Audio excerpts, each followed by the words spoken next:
Welcome to USA Global TV and Radio, where our mission is to provide education, entertainment, hope, and inspiration. USA Global TV and Radio connects you with experts and audiences all around the world every single day to help you succeed in business and to live a richer life. Visit us at usaglobaltv.com to learn about career and life-changing training and mentoring programs like the Listening Mentor. Subscribe to our newsletter to stay informed about our special programs and offers. Discover how you can become a guest on one of our shows or a host or producer of a USA Global TV and Radio show of your very own. That's USA Global TV and Radio, where the doctor is always in.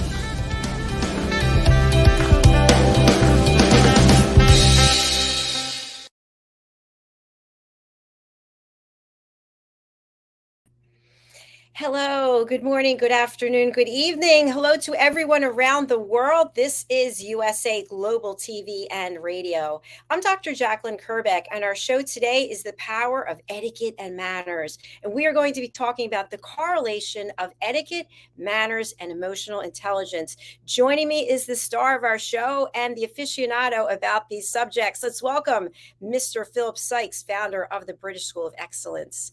Hello. Hello, and as we say, what do we say? It's Friday. Yay! How are you, Dr. Jacalyn? I'm well, thanks. How are you? Really well, thank you. It's good to be here and see you again, and I'm so pleased, second Friday in a row, which is just wonderful. It sure is. You know, Philip, just by doing that, I feel lighter. It's interesting when you put your arms up over your head, it just, I don't know, I feel this lightness coming out. Well, that is actually a real phenomenon. It's phenomenal when you really are stressed or feeling under pressure or you're going to present. If you go and do that in front of the mirror or anywhere, you could walk around your garden, your front room, wherever, and do that for 2 minutes. It pumps your adrenaline and lowers the cortisol levels, and therefore gives you that ability to really adopt a very positive attitude, because our body has the ability to shift and shape our mindset, and so does the mindset have the ability to shift and shape the shape of our body. So if you're feeling nervous or scared, we tend to try and, like animals, we get smaller or we sort of curl up. Whereas, as if you look at a cat who's going to, take on a dog, and I wouldn't want to be the dog when a cat gets ferocious, it makes itself big and bold and it builds itself up. And that's the same with human beings. Thank you so much for sharing that. So I hope more people will get up and stretch and put their arms up and empower themselves, because what you said is so true. I felt this as well. When you start to feel upset about something or fear starts overcoming, you're literally like, you're not even standing up straight. You're sort of curling into yourself as opposed to standing up and saying, yes, world, I'm here to take you on. Absolutely. 150%. And that is something, now that we're spending so much time at our desks, and we still are, because I think there's a hybrid approach to working. Lots of people have decided to work from home. I spoke to a very good friend of mine this morning, and he said their whole company, every single one works from home, and they don't even have an office in the UK anymore. They've got a postal address, and their one head office is in Belgium, the other one's in Singapore, and that is it. So if we get up every 45 to 50 minutes and go and stretch and do something positive with our body language, it does elevate us and give us that adrenaline push and shove over and above a coffee. Absolutely. And, we have a couple of comments, which I'm going to get to. I just wanted to share something else before we get into our topic. I have one of those yoga chairs. I don't know if you've ever seen them, but you put your head into it and then you put your feet up. And I've been doing that the last few days and just having the blood rush to my head. And I've been doing some leg raises and whatever, but I feel mentally clearer. And I think it has to do with that. So I think the takeaway is getting out of our comfort zone, trying something new, and then, of course, incorporating etiquette, manners, and emotional intelligence. So, yay. Let's say hello to Ravindra Bale. Great information joining us from your Facebook page, Philip. Wonderful. Hello, Ravinda. Thank you so much for joining us. Dr. Bruce A. Banner. Nice to see you, my friend, joining us on LinkedIn. Love that. Happy Friday. Yay. It's empowering. And yay, so are you, Dr. Banner. So, Philip, what is the British School of Excellence, and how does etiquette, manners, and emotional intelligence tie into the work that you do there? Thank you for the question. We, as an organization, as some of you who are familiar with the brand, initially started with the British School of Etiquette, and we've morphed into the British School of Excellence about 3 years ago. The bedrock of our organization is and will always be the emotional intelligence, etiquette, and manners. So it's that circle. It's a complete circle. And as an organization, we were never set up about a list of do's and don'ts. On the contrary, we were an organization that really started to look at the neurological aspects of our human interaction. In other words, our emotions. How do we handle our emotions? How do we build our emotional intelligence? And when you look at this and you break it down, there is, well, not even as strong. It's a cement correlation between etiquette, manners, and emotional intelligence. And this is the key, because emotional intelligence is really the concept which refers to the ability to perceive, understand, manage, and use emotion within ourselves, and obviously engaging with others. And it is a very positive and constructive way to connect.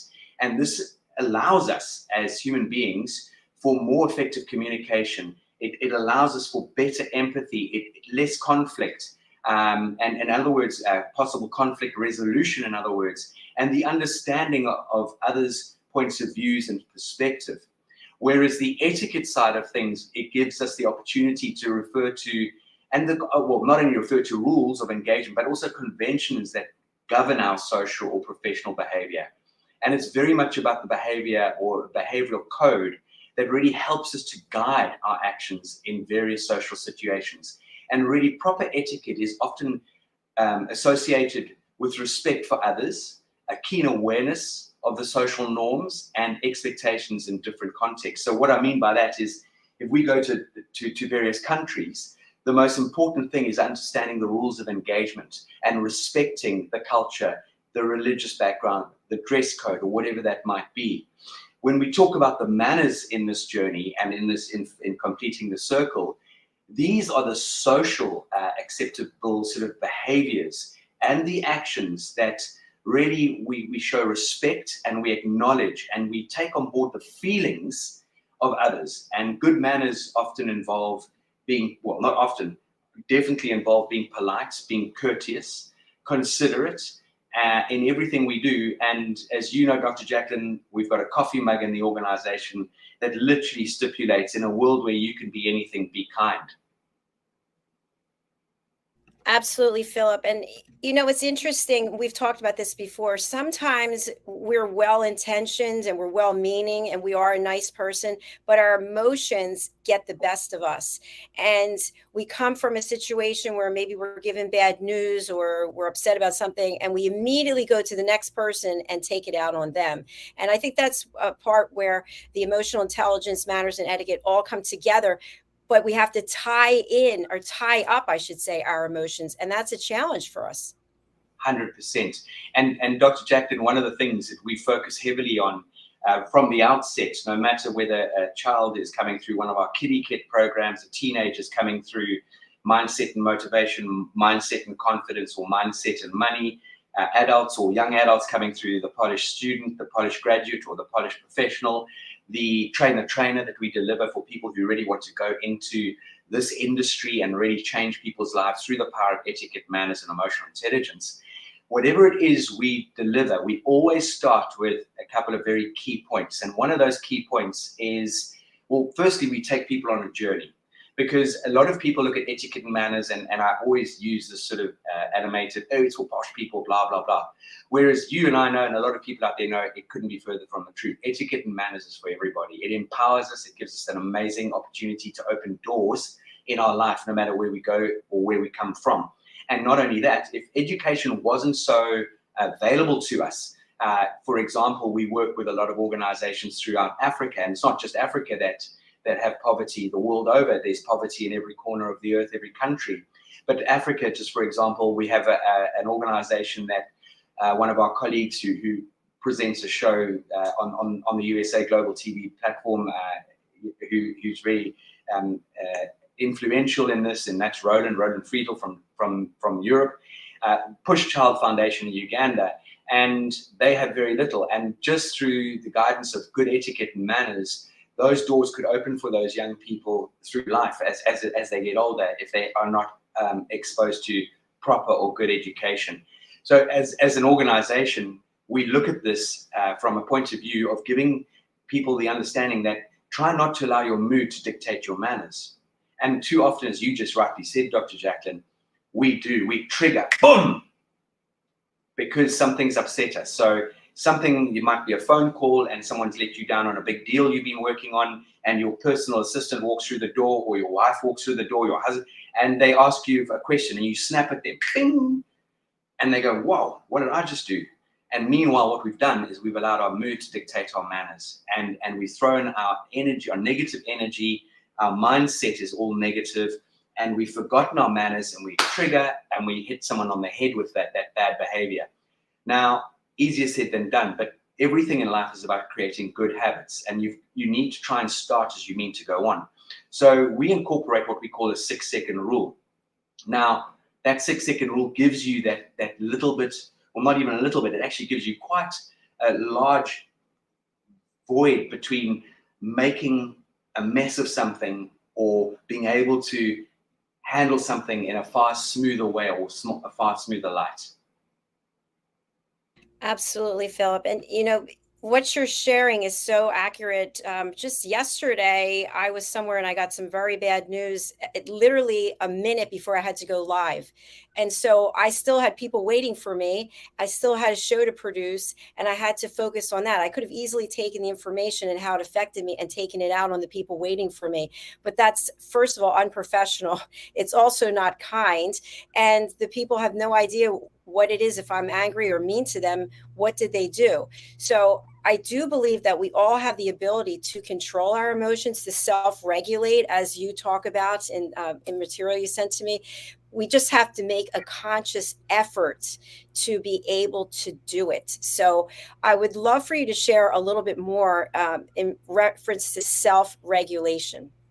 Certainly. And I love you sharing that story, because you and I know each other pretty well, and I know that we open up and talk about a lot of things that that not everyone needs to know, and I know exactly how you manage yourself exceptionally well. But we don't always do that particularly well, especially when we're very preoccupied with something. And I think that's where situational awareness is fundamental. We've really got to understand the importance of situational awareness, the moment, that the environment in. That's number one.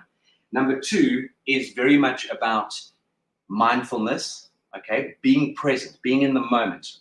For example, right now, all I'm focused on is you and me, and obviously not on the audience, but yes, on the audience. I can't see the audience, unfortunately, but we are here delivering totally in our present moment. We're not looking at a digital app. I don't have a phone near me. It's you, me, and our productions, our studios.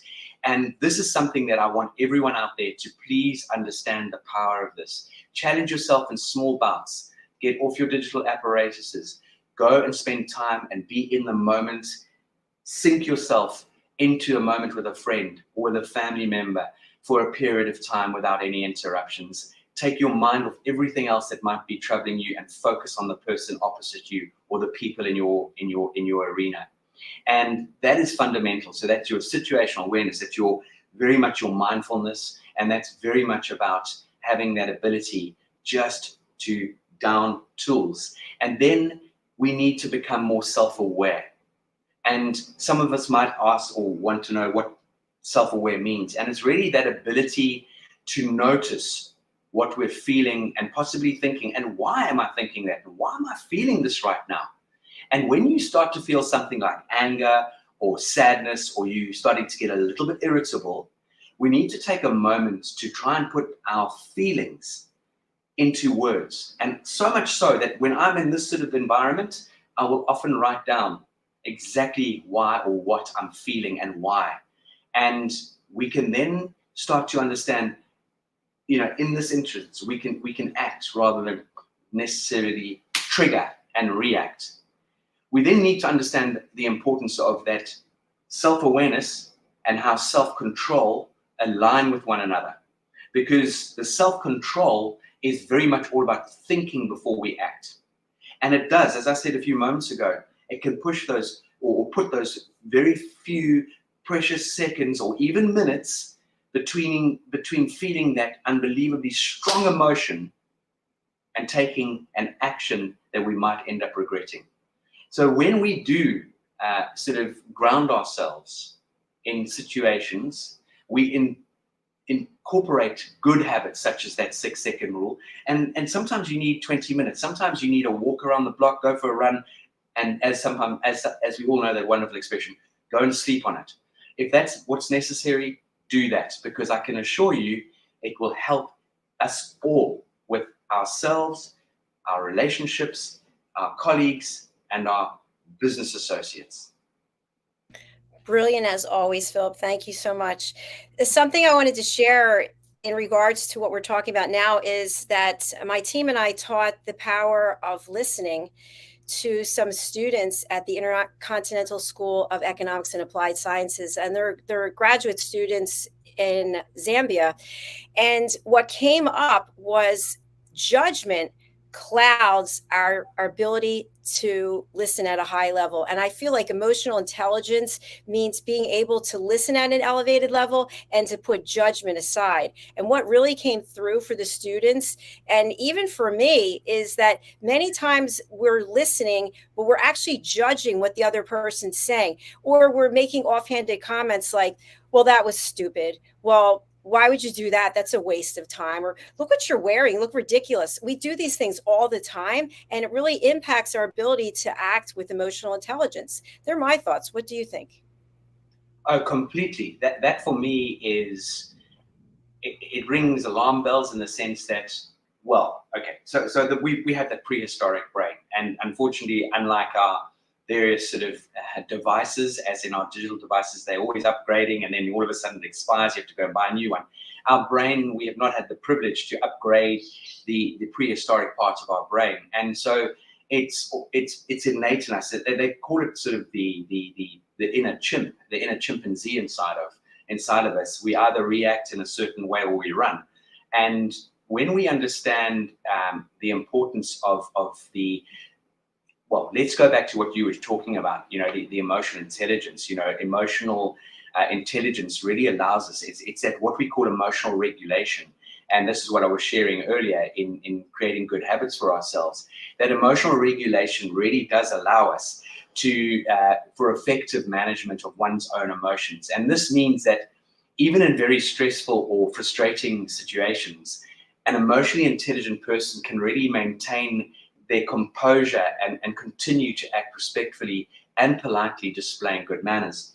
And earlier, as I mentioned earlier today, I met this gentleman, this friend of mine, and we were talking about his business, and we also got into talking about relationships. And he said to me, Philip, you always appear calm or balanced. And I said, well, that's taken a lot of work. Believe you me, I can trigger like any one of us can.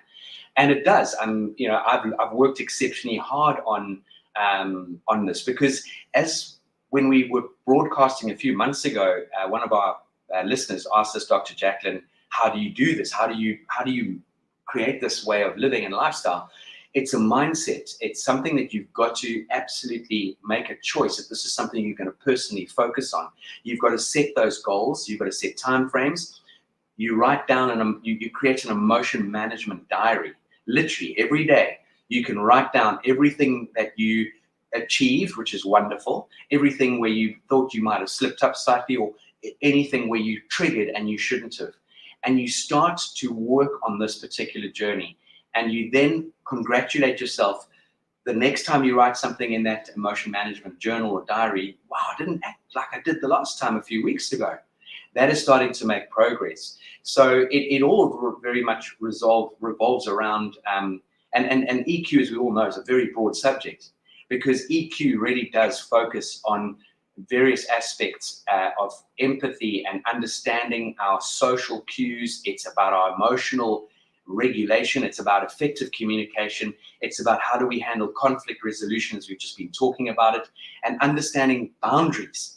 This is something, again, that I was talking to my dear friend today about, and it is very, very important that in relationships, and it doesn't matter whether it's the one that you're married to, your life partner, or business relations or family members or your children, we really do need to understand as human beings how important it is to work on our emotional intelligence. Because not all of us are gifted with EQ, but the beautiful thing is we're gifted with the ability to develop and grow our emotional intelligence. And there is a lot of coaching and material out there that will allow you to do just that. Absolutely. Thank you, Philip. We have a couple of other comments from Dr. Bruce A. Banner. There is wisdom in understanding that we have 2 years. Excellent. So true. Thank you. And also Mohammed Naziu. I hope I'm saying that right. Very interesting. Thank you for joining us, both of you. Absolutely. Philip, something that I wanted to share that I think is in alignment with exactly what you're saying is that many times we jump the gun because we're triggered by something we feel like we're being attacked. And as a result, we don't actually take the 6-second rule. We don't take a step back. We don't say to ourselves, I wonder what's going on with that person. So as an example, a family member was in the hospital and I was there by myself. I decided to stay overnight. And of course, I was not getting any sleep. I was sitting in a chair and someone was texting me about something. And I really felt like they were attacking me. And I kept thinking, what is going on? But then I thought, you know what? I'm not getting any sleep. I'm in a highly emotional situation. So I'm not going to judge. I'm just going to let this go. And then when I have myself together, I'm going to reach out to the person, which I did a couple of days later. And I just said on the phone, by the way, instead of texting back and forth, hey, how's everything going with you? How are you feeling? Oh, everything's fine. Why do you ask? Well, I received that text message string. I felt like you were attacking me. And the person said, I'm really sorry. I've been going through a hard time and I did take it out on you. But I could have reacted in a completely different way. But I used what I think is my emotional intelligence and said, okay, I'm not in a situation where I'm thinking very clearly. And maybe this person needs me and they're just not able to say it. So that's the way I handled it. And it worked out well. What do you think about the process that I used? Phenomenal. Because with regard to how you explained that to me, and yeah, I can picture the scenario and the scene, and especially when two people are going through very stressful times, and one person triggers and they're venting, maybe because they feel comfortable with you, maybe it's a family member, it's someone who obviously just feels they can just blast the barrels, and with you. Because it's something you've developed and you've worked on, it is what you've really incorporated there. You're predicting an emotional response to that specific text message or that WhatsApp that you would have received. And this is where people who work on their emotional intelligence, we can put our feet in someone else's shoes potentially, even when we're under our own pressure and stress. And you potentially take on what are the emotional consequences of your actions versus what you've just received. And this foresight will help our mannerisms. It shows great respect and it shows great consideration and understanding. And that is again going to very much cross into our empathetic, believe it or not, and I'm going to break away, Doug, because I feel I've answered your question, hopefully. But as we know, empathy is something that research has literally shown is possibly the core of our being. And they reckon that to be a top leader in this world, or the top leaders in this world, have an incredible capacity of, well, they've got great empathy.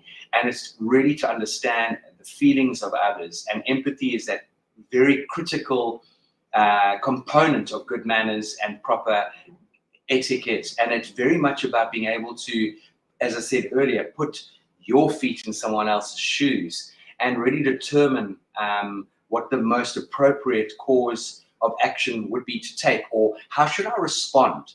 Because let's look at it this way, Dr. Jacalyn.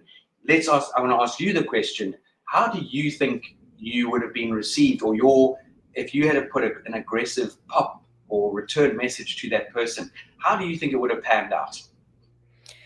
I think it's like a fuel on the fire. It would just start growing and growing and growing. And I also feel like, and you're in a similar situation, we are public figures. So we have to be very careful of how we react to someone, because that could have a direct impact on our brand. And even for people who are not public figures, the way that you carry yourself is a reflection of who you are.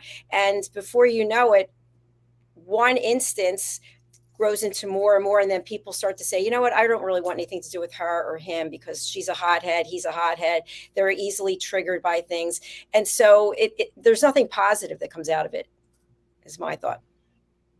Yeah, absolutely. Nothing positive comes out of that at all. If anything, more and more damage. It'd be like rust. You know, if you go and park your motor car, your vehicle by the ocean for a whole year, and no one touches it, you go back a year later, it more than likely would have fallen off its axis due to the rust, because no one's given that nurturing, tender, loving care, and rightly so.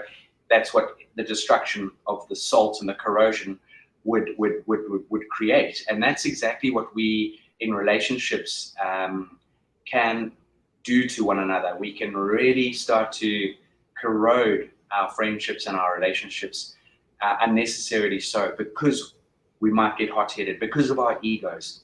And talking of egos, we have a wonderful colleague, a business partner, who I'm very excited to bring onto the show, and you've had a chance to meet, Anthony Willoughby. He talks about there are too many people out there who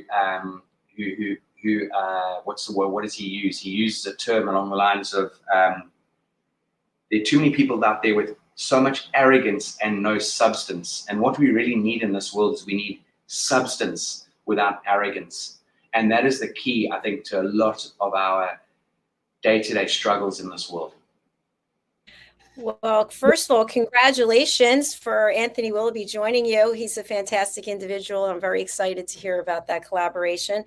And yes, I definitely would agree with you. And something that I want to add to that is many times we have our own agenda.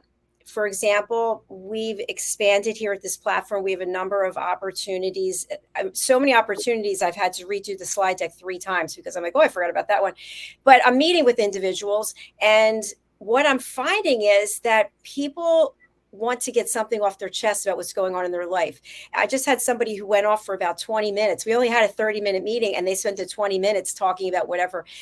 But that's okay. And the reason why I bring it up is that even though we have our own agenda, my agenda is I want to bring more people to the platform. If I don't listen to what people have to say, they don't have the capacity to take in what I'm sharing with them at that moment because they have something else on their mind. So there's various ways that I could have handled it. I could have said, hey, Susan, this meeting's supposed to be about talking about this, not about your personal life. Like, you can hire me as a coach if you want. How would that work out? Not too well. I'm putting the person down. I'm not acknowledging that they're going through something. And now I'm trying to make money by offering coaching. So instead, I decided to just embrace the time. And then hopefully that person will remember, as they said at the very end of the meeting, wow, I really just dumped a lot on you. Thanks for listening. But then you build a connection because of using emotional intelligence and not making it about you and your agenda at that moment. Yeah, you handled that brilliantly, because as you rightly said, you would not have got your value add, your thoughts and ideas, your whatever it is that you were proposing or coming to the table with, you would never have made much progress or any progress at all. And so this is very important. And again, at the British School of Excellence, many years ago, someone asked me the question. They said, what is this really all about for you? Sum it up. And I said, well, I'm going to sum it up in 4 different sentences. The first one is, you've heard me say it before, in a world where we can be anything, be kind. The second one is the ability to put people at ease in a very short space of time and make them feel comfortable, make them feel welcome. The third one was very much about having a what can I do for you attitude. How can I serve you? How can I support you? And the fourth one, attached to the 4 sentences, was in a world where it was about, oh yes, if we truly do a random act of goodness or kindness on a daily and a regular basis, I truly believe we can set the world in the right direction. And those 4 sentences for me hold very strong and very much at the core of the organization, along with the understanding that there's one race, and that's the human race. And this journey is about us as human beings understanding how we can put our best foot forward on a regular and a daily basis and be better than we were yesterday.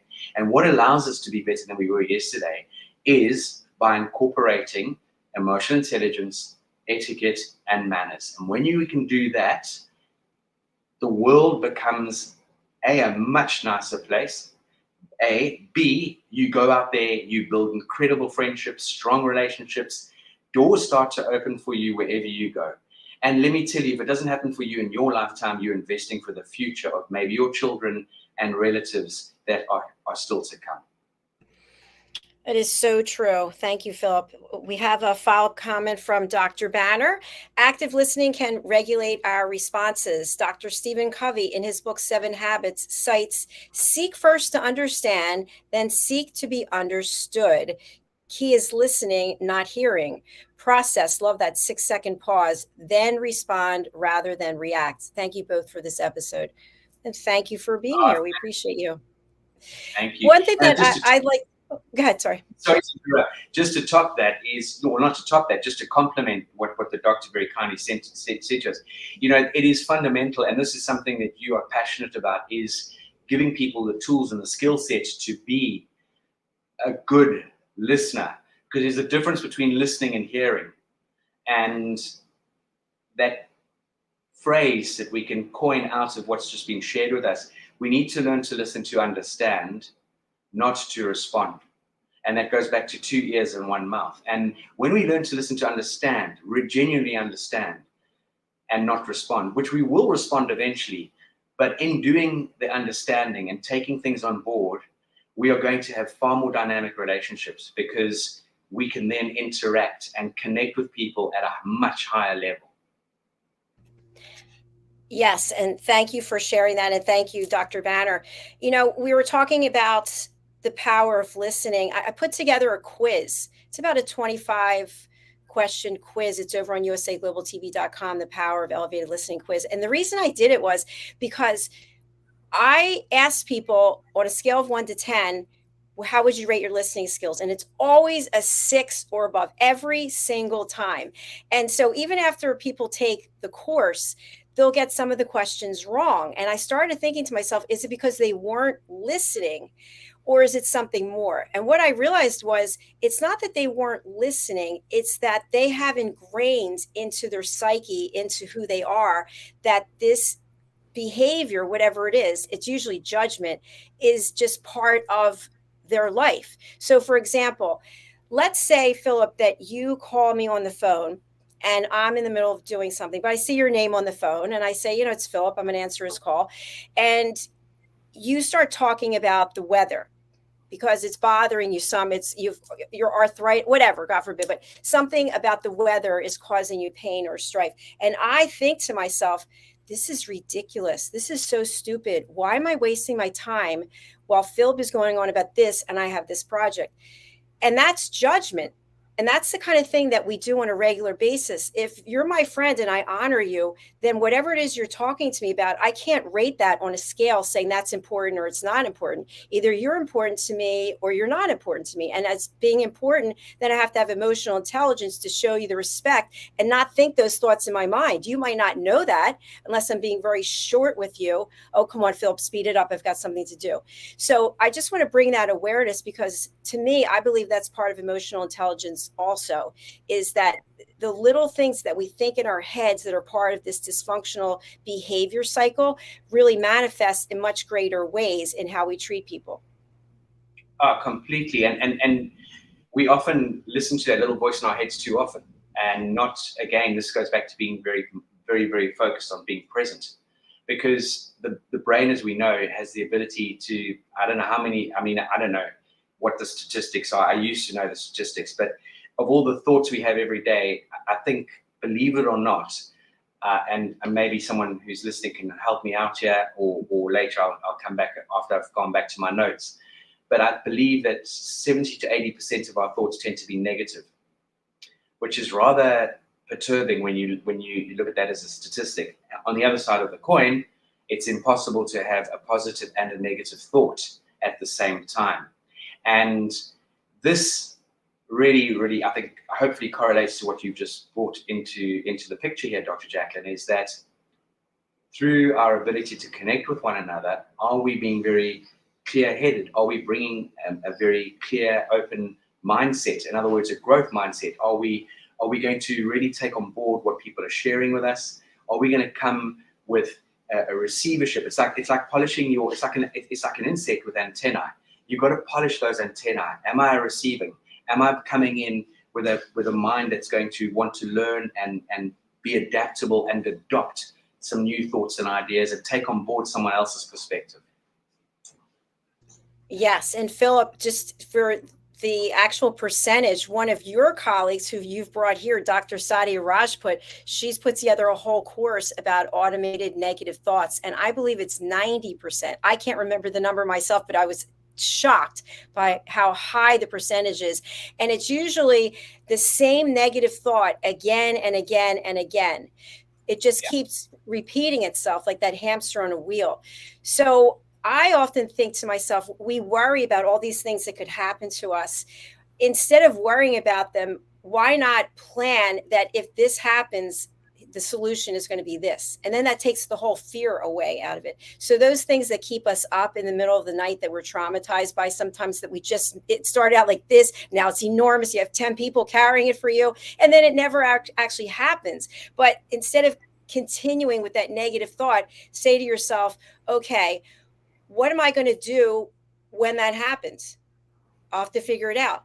And if it never happens, then I have a plan. So I think I forget what my dad used to say, plan for the worst, expect the worst and plan. I don't remember. It was something about that. And it's about having a solution as opposed to living in a state of fear. Wonderful introduction on that, in the sense, and it was, I think it was Dale Carnegie in one of his early books.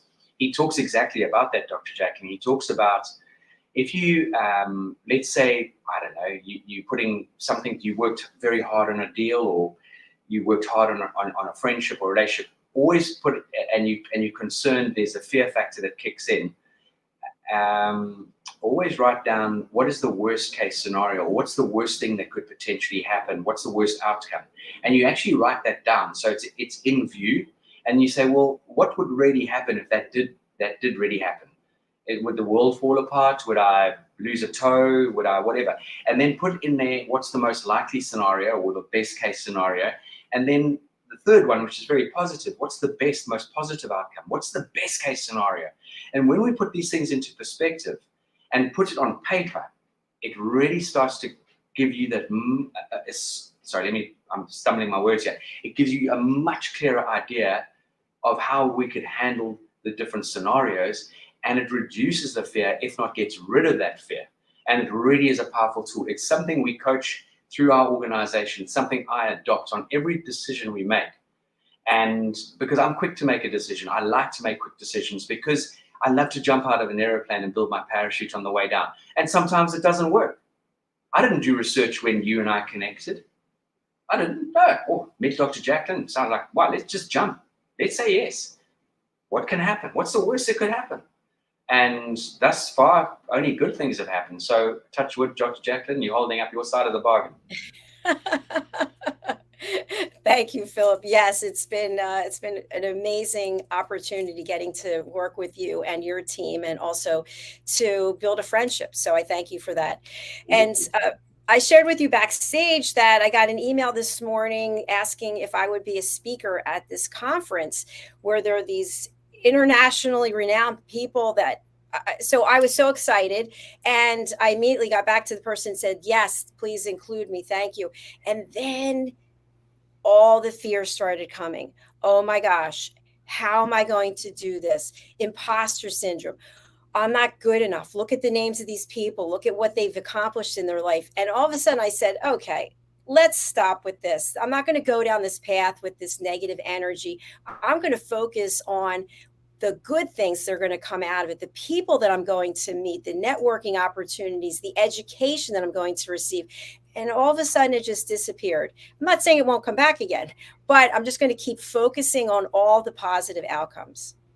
And Dr. Jacalyn, I know we compare ourselves to other people, and that's good. It's good to have people that we look up to, that kick us up the rear end, that motivate us. That's phenomenal. But don't forget, everyone else is taken. So just be you, and with your and not only you, but anyone listening, with anyone's extensive knowledge and area of expertise, always bring something. You will always bring something to the table, as long as you do your research, you prepare, and you practice. And it's good to have those elements of butterflies. When we put on the show every week, or next week we're starting our Train the Trainer. Trust me, my butterflies are already starting to break dance in my stomach. It's one of those wonderful things that I use to turn around to give me that lift and that elevation. They're not hopefully butterflies that are going to give me an ulcer, but they definitely keep me on the edge, on my toes, that I want to be better than I was last time. I want to make sure, bang, how can I make yesterday, how can I make today better than I did yesterday, for example? And if we all adopt that sort of attitude, along with our gratitude, we all would be amazed how we can really, really show up every single day, being that much more dynamic, and building on that whole process starts to give us that element of incredible prowess and confidence. And our etiquette and our manners and our emotional intelligence will serve us on that journey. Philip, you have so much to offer at the British School of Excellence. I've pulled up your website, and I would love to have you just walk us through some of these incredible opportunities for our audience. Thank you. Well, firstly, we are growing as a brand. We have an amazing cohort of partners around the world, in Brazil, in Bermuda, the Bahamas. We're about to launch, very exciting, hot off the press. We're a month away from launching Greece, out of Athens, with Margarita, which is just so wonderful. We've got the presence in Benelux. Our wonderful operations director wears a couple of hats. Leanne has the British School of Excellence in Poland, but also spearheads the British School of Excellence globally. We've got 2 operations out of Pakistan, one in Lahore, one in Karachi. We have an amazing partnership with our Japanese partner, Saki Shintaku, and we have an amazing partnership in Oman. And so anyone out there who is interested in starting their own business or bolting on something to their current business, there's so many opportunities with our organization. And as an organization, you would have heard me say earlier, we work with children, we work with teenagers, we work with adults. The oldest person has walked through the door of the British School of Excellence, lives in Cyprus. She's 78 years old. Did Train the Trainer because she wanted to make a massive difference, which she had already done through her life, but she wanted to continue before she departs this earth to work with amazing children. And she knew she could really give a huge amount of her energy and input and her experience. And just, if anyone's out there interested in what we do, please do take a look at www.thebritishschoolofexcellence.com. Reach out to us at hello@thebritishschoolofexcellence.com. And we really would love to have a conversation with you. We believe in the power and importance of communication. I'm not a big fan of digital communication. Yes, it's important, but we love to talk. So whether it's a Zoom or a telephone call, we would love the opportunity to connect, to engage with anyone out there, even if it's just for a general chit chat. Philip, thank you for sharing that. Would you like to talk a little bit about these upcoming courses, and is there availability for people to join you? Right, so on Monday, we've got Train the Trainer starting, and we're actually starting at 2:30 British Summer Time, 2:30 p.m. British Summer Time. Reason being is, what's so wonderful about obviously pivoting into the Zoom room, I know it's not the same as being in person, but what it does open up doors for is for people that don't have to jump on an aircraft. We've got someone joining us all the way from California, and then we've got groups of people starting in Asia that are coming on Train the Trainer on Monday. And that'll go from 2:30 p.m. British Summer Time through to 8:30, 9 o'clock in the evening British Summer Time, from Monday right through to Friday. And then during August at some point, we've got the Polish Professional. Again, an incredibly dynamic program, 3 2-hour sessions where we literally talk about the British, not the British, but the business excellence and business etiquette, and how important it is to really build and polish yourself so that you can put your best foot forward and make that lasting impression and elevate yourself, whether it be in an organization, with your own business, and not only in business, but also in friendships and relationships. So those are the two programs. We've also got a wonderful e-learning platform. Very few programs on there, but all three of them have been perfectly selected. We've got more coming to the e-learning platform during the course of the year. And there will be more programs and dates coming up very soon. Today we had a meeting about future dates for the rest of this year and for 2024 already. Fantastic. I'm just going to scroll through here for any information. People can contact you here. They can go directly to your website. We can also put up your banner again so that people know exactly how to get in touch with you. And we have a great social media platform, ladies and gentlemen, our Facebook. We've got an incredible woman behind the scenes, Natalia, who's responsible for all our postings on Instagram, on Facebook, on our YouTube channel, and LinkedIn. And we really do try to share quality information. Also, who's behind the scenes, incredibly dynamic copywriter, and does a huge amount of research into the material that we deliver. Not only that, but we put them into articles so people can gain value. And we're going to be writing some fantastic material for some wonderful publications in the near future. So that's very exciting.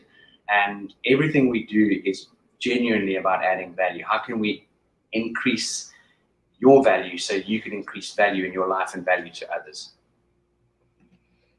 This has been such a fabulous show. I personally have learned so much from you, Philip. I really appreciate the fact that you come here and share your expertise and all of your years of experience.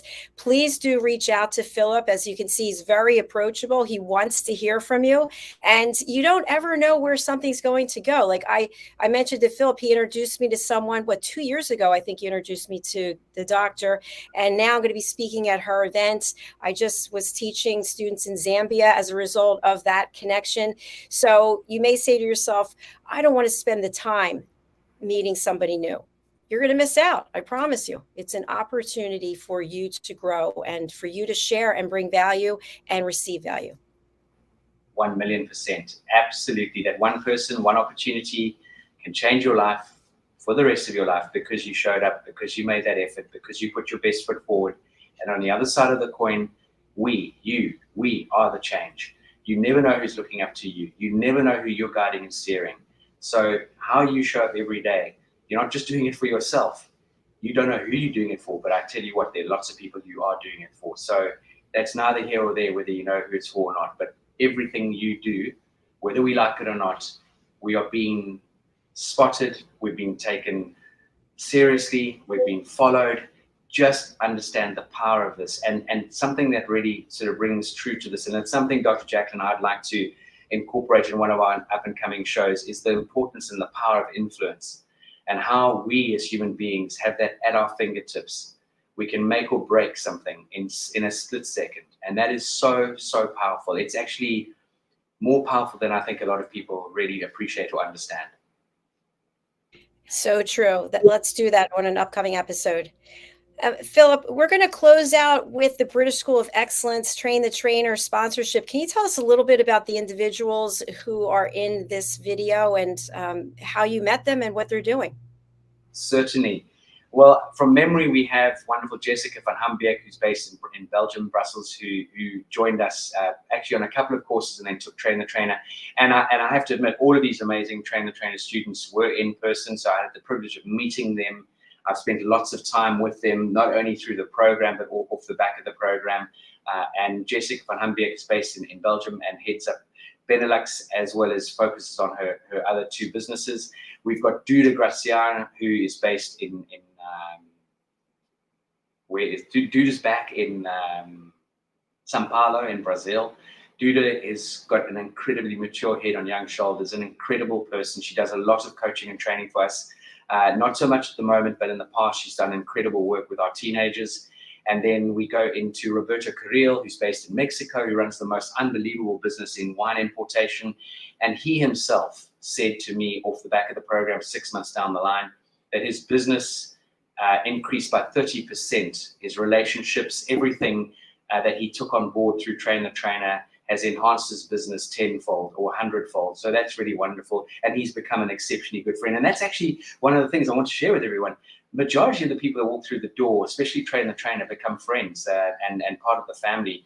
When the door here at our organization opens for you, no matter what program or course you do or take on board, we keep that door very much wide open.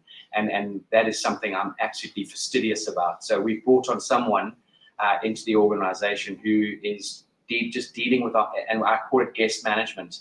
She's guest relations. She weaves the magic and she helps and supports. And that is already a key ingredient in the organization. I'm just trying to think who else is. Oh, we've got Maria all the way from Portugal, a senior cabin crew person. And again, it's helped her career 20-fold. She's been a long-standing supporter of the organization. Maria came over a few weeks ago for our London experience. Quite an incredible person.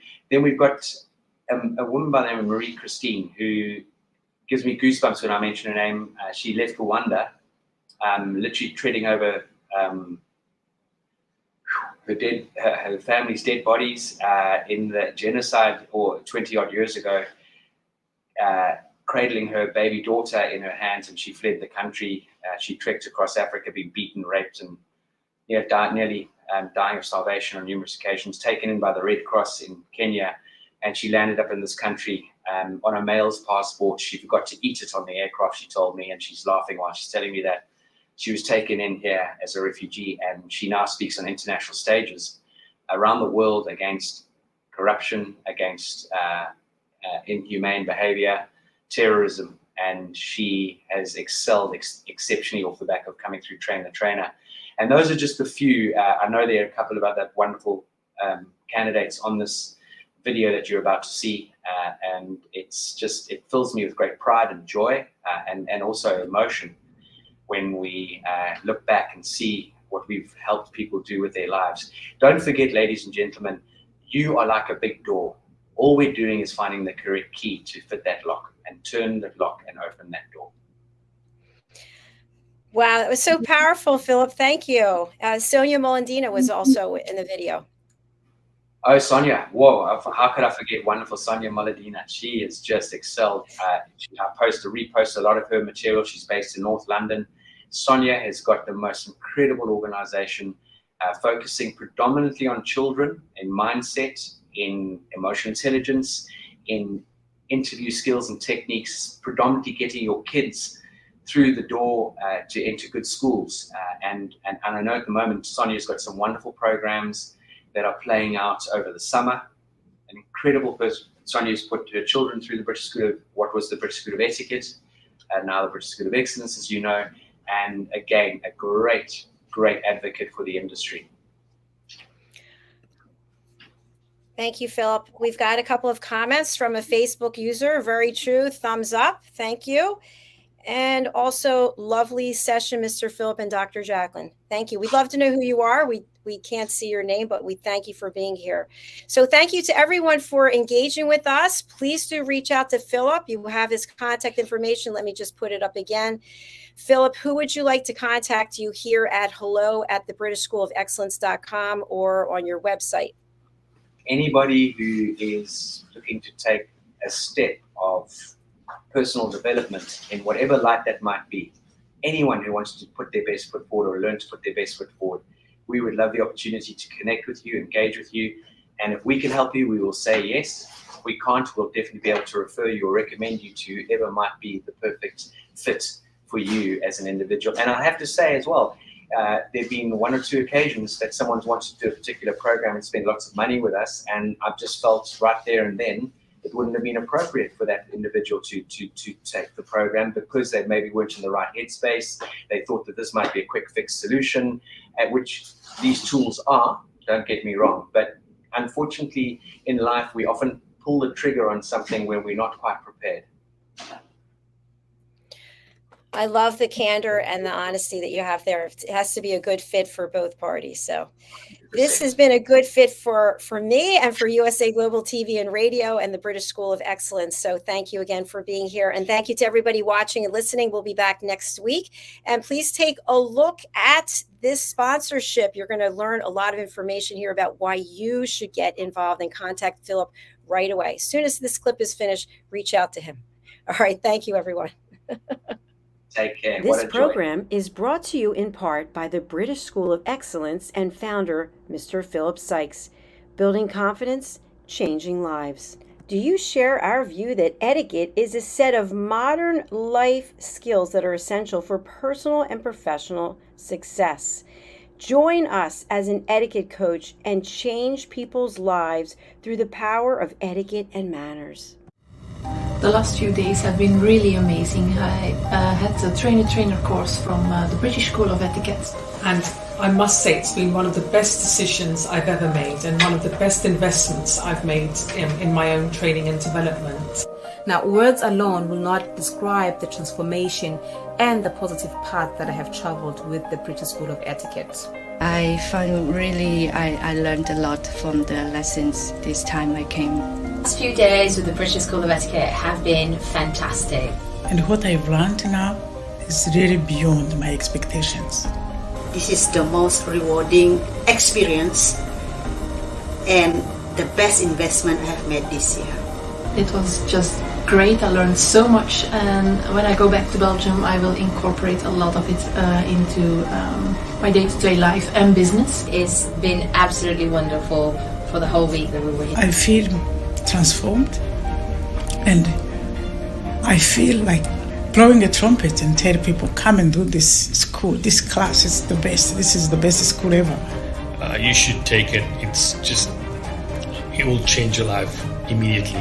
I am now able to teach other people how to bring the best of them. Thank you. Thank you, BSC. Thank you. Thank you so much. Thank you. Thank you to our clients for their testimonials on the Train the Trainer program. Our exponential and global growth is so significant that we've evolved from the British School of Etiquette to the British School of Excellence, where we're investors in people. Let us invest in you and your career. Contact us to become an etiquette coach. Go to thebritishschoolofexcellence.com. Start your career and elevate your success today.